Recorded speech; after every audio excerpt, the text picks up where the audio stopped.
ఏకం సత్ విప్రా బహుధా వదంతి. నిజం ఒక్కటి, పండితులు దానిని అనేక విధాలుగా నిర్వచిస్తారు.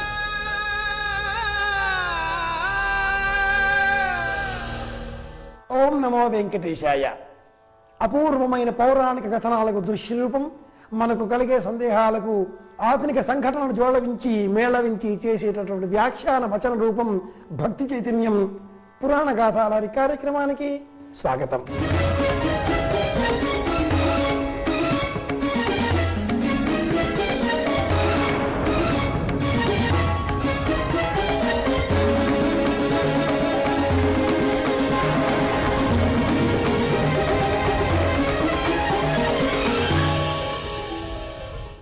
భక్తి చైతన్యం. ప్రపంచంలో ఏ దేశానికి లేని పురాణ విజ్ఞాన సంపద మన దేశానికి ఉంది. పురాణం అంటే తరతరాల సంస్కృతిని సంప్రదాయాలను తెలియజెప్పే సాంకేతిక విజ్ఞానం. పురాణం గ్రహాలు నక్షత్రాల పుట్టుక గురించి, విశ్వం పుట్టుక గురించి తెలియజేస్తుంది.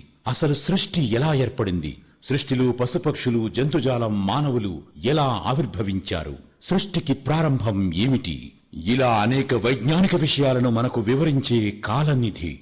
ఈనాటి ఉరుకుల పరుగుల ప్రపంచంలో యువత ఈ విజ్ఞాన సర్వస్వం గురించి తెలుసుకోలేకపోతోంది. యువతను చైతన్యం వైపు అడుగులు వేయించి పురాణాలలో చెప్పిన అనేక సాంకేతిక విషయాలను చక్కని కథలుగా తెలియజేసి భావితరాల వారిని చైతన్యవంతులుగా వైజ్ఞానిక చైతన్యం వైపు అడుగులు వేయించడమే ఈ కార్యక్రమం ముఖ్య ఉద్దేశం.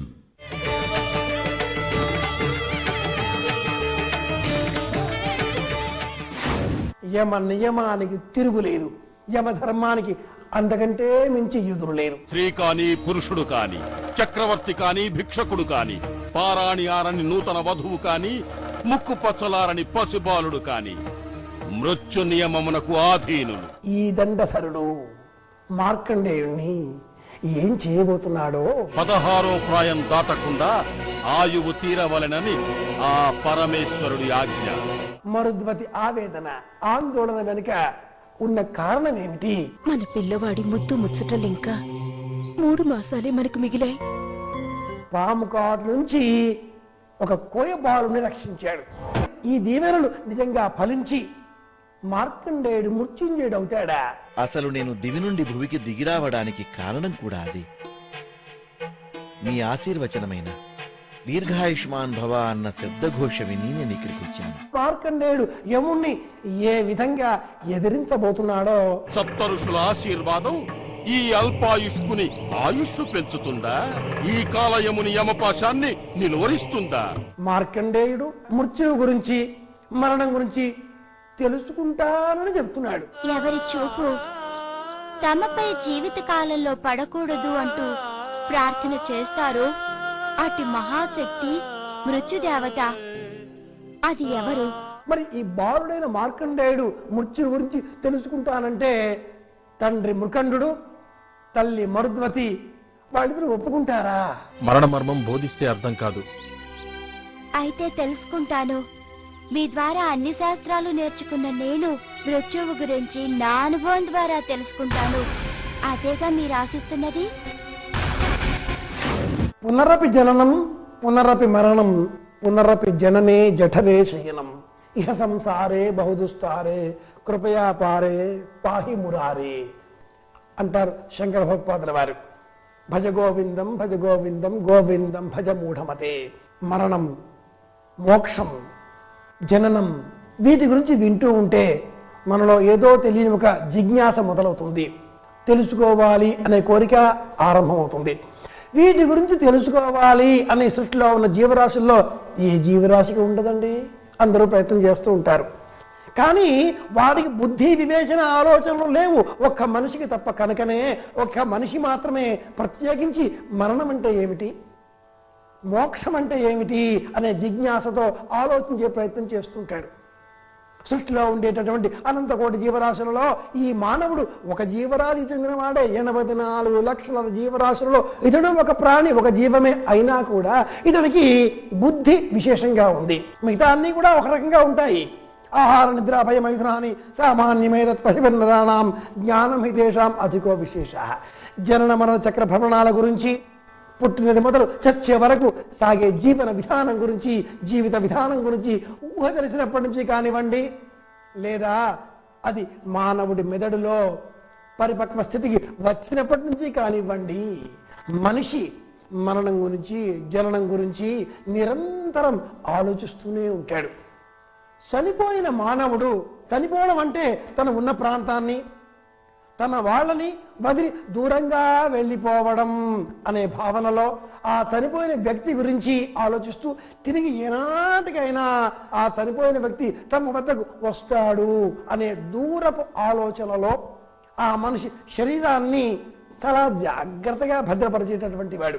ఎంత ఎదిగినా మనిషి అటు జననం గురించి కానీ, ఇటు మరణం గురించి కానీ, సృష్టి క్రమంలో సృష్టి ప్రారంభమైన నాటి నుంచి కూడా ఇప్పటి వరకు అణువంత కూడా తెలుసుకోలేకపోయాడు. అలా తెలుసుకున్న వాళ్ళు ఎవరైనా ఉన్నారా అంటే వాళ్ళు ఋషులుగా, మహర్షులుగా, మహాపురుషులుగా పురాణాలలో, చరిత్ర పుటలలో మిగిలిపోయారు. చిన్ననాటి నుంచే మానవాళిలో అన్వేషించే గుణాన్ని కలిగించాలి అనే తపనతోటే ధ్రువుణ్ణి ఒక పసివాడిగా ఆధారంగా చేసుకొని ఆ వ్యాస భగవానుడు మనకు ధ్రువ చరిత్ర కథ చెప్పాడు. ధ్రువ నక్షత్రంగా ఎలా ఒక చిన్నవాడు సప్తఋషి మండలంతో సమానంగా దాటి ఇంకా పైపైకి వెళ్ళిపోయి ప్రపంచానికే దారి చూపించే విధంగా ధ్రువ నక్షత్రంగా ఎలా మారగలిగాడో కూడా వివరించాడు. ఇప్పుడు మన ఈ కథలో ముక్కుపచ్చలారని ఈ పిల్లాడు, చిన్నారి బాలుడు, మార్కండేయుడు, మృకండుడి కుమారుడు. ఈ పిల్లవాడు మృత్యువు గురించి తెలుసుకుంటాము అని తండ్రికి చెప్పిస్తూ ఏం చెప్పబోతున్నాడో, ఆ పిల్లవాడు ఏం చేయబోతున్నాడో చూద్దాం. అంతే. ఏమీ లేదు. ఆశ్చర్యం. సృష్టిలో ప్రతి జీవి జననము మరణము రెండూ కూడా ఆశ్చర్యకరమైన విషయాలే. ప్రతి ప్రాణి నీటి బిందువుగా తన ప్రయాణాన్ని ప్రారంభిస్తుంది. వేలాది కొమ్మలు, లక్షలాది ఆకులు, ఊటలు, ఇంకా ఎన్నో ఎన్నో ఎన్నో ఉండేటటువంటి ఒక మర్రి చెట్టు విత్తనం కూడా, మర్రి చెట్టు అంతా ఉంటుందా అండి? ఆవగింజంత ప్రమాణం కూడా కాదా కదా? కానీ బఠానీ గింజంతా ఉన్నా కాదండి, ఆవగింజంతా ఉన్న ఆ మర్రి చెట్టు విత్తనంలో ఇన్ని కొమ్మలు, ఇన్ని ఆకులు, ఇన్ని ఊడలు ఇవన్నీ దాగి ఉన్నాయి. తల్లి గర్భంలో చేరిన ఒక నీటి బిందువులో 220 ఎముకలు, 72,000 నాడులు, 62,000 కిలోమీటర్ల పొడవైన నరాలు మన దేహంలో ఉండేవే, 3,50,00,000 వెంట్రుకలతో కూడుకున్న ఇంత పెద్ద మానవ దేహం ఆ ఒక్క చుక్క అందులో ఇమిడి ఉంది. ఇది సృష్టిలో ఉండే అత్యంత ఆశ్చర్యకరమైన విషయం, అవునా కాదా? తల్లి గర్భంలో ప్రాణి చేరడం మొదలుగా ఇది ఆశ్చర్యం. అలాగే భూమి మీద పడి ఎన్నో కష్ట నష్టాలను, చీకటి వెలుగులను చూచి బాల్యము, యవ్వనము, కౌమారము, వార్ధక్యము అనే 4 దశలను దాటి చివరకు తనకు తెలియకుండానే ఈ లోకమంతా కూడా అనుభవించు చూసేసి ఎలా పుట్టాడో తెలుసుకుందాం అనేలోగానే మరణించడం కూడా జరుగుతుంది. మరణించిన తర్వాత ఏం జరుగుతుంది అనేది గరుడ పురాణం వంటి పురాణాల్లో మహర్షులు చెబుతారే, చదివామే. కానీ మరణించిన తర్వాత ఏం జరిగిందో వెళ్ళి చూచి తిరిగి వచ్చి చెప్పిన వాళ్ళు ఒక్కడు లేడు ఇంతవరకు. అలా తిరిగి వస్తారనే ఉద్దేశంతో మానవుడు ఎన్ని ప్రయత్నాలు చేసినా చచ్చి బతికినవాడు అంతకంటే ఎవడు లేడండి. అలాగా మన కథలో, మార్కండేయ కథలో ఈ అగమ్య గోచరమైన, ఎవరికీ అర్థం కానటువంటి మరణ రహస్యం ఏమిటో తెలుసుకోవాలి. ఇది మార్కండేయుని ప్రయత్నం. మరి ఈ మార్కండేయుడి ప్రయత్నం ఎంతవరకు ముందుకు సాగుతుందో చూద్దాం. కొడుకుగా తనకంత విద్వత్తు ఉండటం తండ్రిగా మీకు సంతోషదాయకమే కదా, మరి ఎందుకీ విచారం? బాలమేధావిగా ఎదుగుతున్న మార్కండేయుని పరిజ్ఞానం కన్నతండ్రినైన నన్నే అబ్బురపరుస్తోంది. కాని స్వామి, ఈనాడు అతని మాటల్లో ధ్వనించిన నిర్వేదం నన్ను కదిలించి వేసింది. ఏమీ బదులివ్వలేక మౌనంగా ఉండిపోయాను. నాథా, మీ కంట కన్నీరా? ఇది కన్నీరు కాదు దేవి, ఆనంద బాష్పాలు. మార్కండేయుని అపరిమితమైన జ్ఞానం నాకెంతో ఆనందాన్ని కలిగిస్తోంది. మీకే కాదు స్వామి, నాకు కూడా దినదిన ప్రవర్తమానమవుతున్న మన మార్కండేయుడు చూస్తున్న కొద్దీ ఏదో ఒక అపురూపమైన దివ్య తేజస్సుతో కనిపిస్తున్నాడు. కన్న తండ్రిగా మీరు ఎంత ఆనందం పొందగలుగుతున్నారో నేను ఊహించగలను. అంతా ఈశ్వరేచ్ఛ.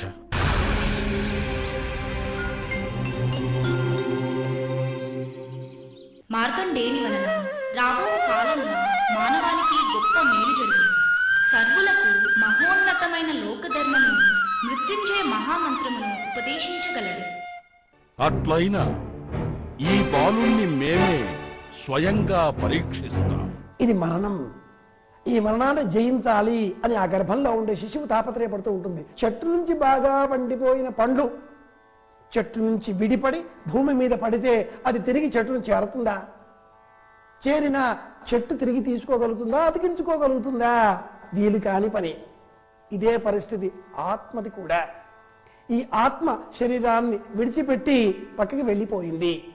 ఆత్మకు దేహానికి కూడా ఇదే పరిస్థితి వర్తిస్తుందండి. దేహంలో ఆత్మ ఉన్నంత వరకే ఈ దేహానికి కష్టమైన నష్టమైన తెలిసేది. దేహంలో ఆ ఆత్మ ఉన్నంత వరకే ఇది శివం. ఆ ఆత్మ వెళ్ళిపోయిందా ఇది శవంగా మారుతుంది. ఎప్పుడైతే ఆత్మ ఈ దేహాన్ని విడిచిపెట్టి వెళ్ళిపోయిందో దాన్నే, ఆ పరిస్థితినే మనం మరణం అంటున్నాం. సముద్రంలోని అలలు ఏ విధంగా వస్తుంటాయో జనన మరణాలు కూడా అంతే. జాతస్య హి ధ్రువో మృత్యు ధ్రువం జన్మ మృతస్య చ అంటాడు భగవద్గీతలో కృష్ణ పరమాత్మ వారు. అంతే, ప్రాణి అది చేసుకున్న కర్మను బట్టి జన్మ లభిస్తూ ఉంటుంది, జన్మ విడిపడుతూ ఉంటుంది. ఇది కర్మ సిద్ధాంతం. కర్మ అన్నది లేకపోతే ప్రాణి పుట్టుక జరగదు. కర్మ కారణంగానే జీవిలో చైతన్యం కలుగుతుంది. ఏ కర్మ చేయకూడదు అని మనం అనుకున్నా కూడా మన చేత ఈ ప్రకృతి ఏదో ఒక కర్మ చేయిస్తూనే ఉంటుంది. ఆ కర్మ అనుభవాన్ని బట్టి తిరిగి తిరిగి మళ్ళీ మళ్ళీ మనకు జన్మ లభిస్తూనే ఉంటుంది. జనన మరణాలతో కూడుకున్న ఈ చక్రభ్రమణాన్ని ఇంత చిన్న వయసులో మార్కండేయుడు తెలుసుకోవాలి అనుకోవడం అతడి సంస్కారం. దానికి ఆ యముడు ఈ బాలుడు మృత్యుంజయుడు కాకూడదు అని భీష్మించడం కూడా ఇక్కడి ఈ కథలోని పరిస్థితి. మరి ఈ పరిస్థితి ఏ విధంగా మలుపు తీరుకుంటుందో, ఏ విధంగా దారి తీస్తుందో చూద్దాం.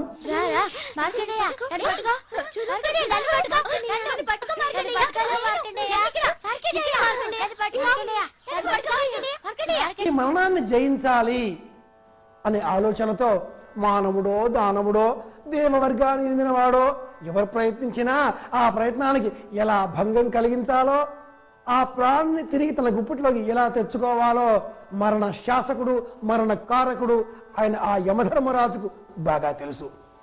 ఎందరు రాక్షసులు తలకిందులుగా తపస్సులు చేసి ఎలాంటి వరాలు పొందినా కూడా ఏదో ఒక వంకతో, ఏదో ఒక ఆ వరంలో ఉండేటటువంటి లొసుగుతో యముడు వాళ్లకు అంతం చూపిస్తూ ఉంటాడు. ఆయన కాలాంతకుడు, వాళ్ళను కబలిస్తూనే ఉంటాడు. ఇలాగా యమపాశానికి బ్రహ్మవరం ఉంది. ఎంతటి వర సంపన్నుడైనా, ఎటువంటి ప్రాణి అయినా యముడు పాశం వేస్తే పాశబద్ధమై ప్రాణాలు పోగొట్టుకోవాల్సిందే. అటువంటి ఆ యమధర్మరాజే ఇప్పుడు మన కథలో, మార్కండేయుడి కథలో మాయా జంగమ వేషం ధరించి మార్కండేయుని వద్దకు వచ్చాడు. చిన్న చిన్న మాయలతో మార్కండేయుడిని మభ్యపెట్టాలి అని ప్రయత్నించాడు.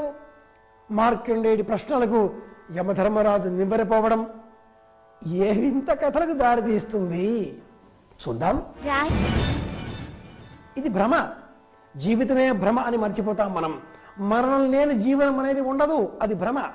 సృష్టిలో తెలివిగల ప్రాణులైన మానవులు, దానవులు, దేవతలు ఇలాంటి వర్గాల వాళ్ళంతా కూడా ఈ భ్రమను జయించాలి అనే ప్రయత్నాలు చేస్తుంటారు. అది భ్రమ అని తెలిసి కూడా మన కథలోకి వచ్చేస్తే మార్కండేయుడు మృకండ మహర్షి చెప్పినట్లుగా మరణం గురించి తెలుసుకోగలుగుతాడా? అలాగే తన బాధ్యత నిర్వహణ పట్ల ఖచ్చితమైనటువంటి నియమం కల యముడు తన నియమాన్ని తప్పుతాడా? మరోవైపు మృకండు, మరుద్వతి వాళ్ళ మాట కథాకమామేషి ఏమిటో తెలుసుకోవాలి అంటే మట్టుకు వచ్చే సంచి వరకు వేచి ఉందాం. చూద్దాం, చూస్తూనే ఉందాం. మనదైన కార్యక్రమం భక్తి చైతన్యం. పురాణ గాథాలహరి. ఓం నమో వెంకటేశాయ.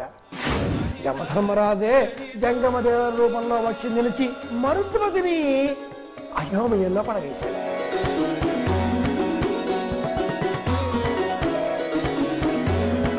తాను మరణిస్తాను అని మార్కండేయుడికి తెలిసిపోయింది.